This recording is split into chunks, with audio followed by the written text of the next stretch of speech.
this is a problem of geometry.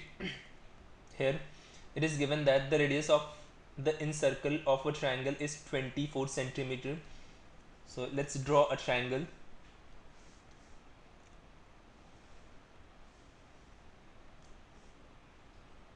The radius of incircle of this triangle is 24 centimeter,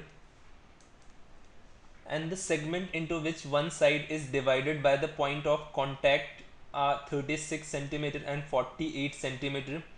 So let this point of contact, say D, divides BD and DC in the ratio of, instead of ratio in term of lengths 36 centimeter and 48 centimeter respectively. The length of the other two sides of the triangle are, basically we have to find length of AB and AC.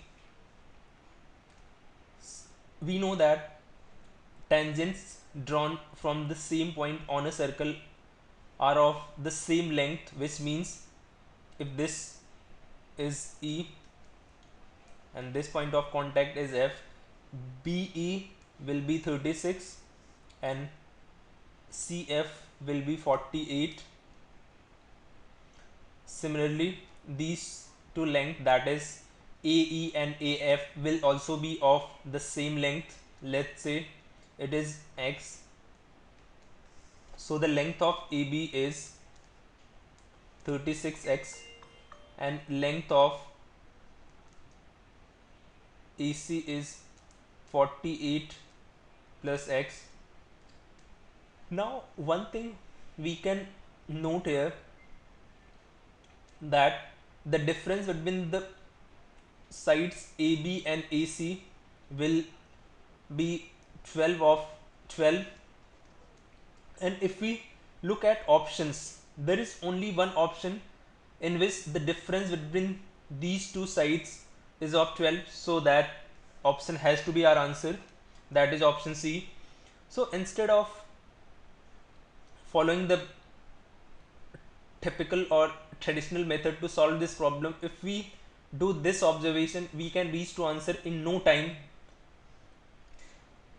So while solving questions, we always need to keep our eye on options, and here just by making an observation we got answer in no time, and if it doesn't strike, then we can go by the normal method. We know that small r, that is in radius of a triangle, yeah, in the given case of triangle ABC, is given by delta upon s, where r is in radius, which is given as 24, delta area of the triangle, which we can calculate in this case with the help of Heron formula, as we have all the three sides, and semi perimeter can also be computed. So substituting the values of delta and s in this equation, will get a quadratic equation, or simply a linear equation in term of x, from where we'll get value of x.